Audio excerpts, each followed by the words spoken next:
Be blessed by the divine. Okay, so today I want to talk to you about how to cook whole food plant based diet. Now, here is a simple technique. Okay, take a vessel like this, put it there. Now, open your fridge, figure out what vegetables are there. I have a very nice cabbage here, the whole cabbage. So, it's whole foods and it's plant based. Put it there inside this and put it on the stove and make sure that you cook it. Oh no, just kidding, just kidding, just kidding. Erase everything.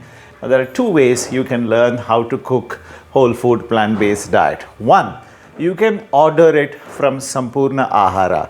We order it from Sampurna Ahara and we get this food every day in a beautiful tiffin box like this. Now, this is my food. Now, or not all of it. Don't worry, we do eat 6 of us in the house, so we share it. Now, second way of doing it is go to sampurnahara.com and download the recipe book on whole food plant-based diet.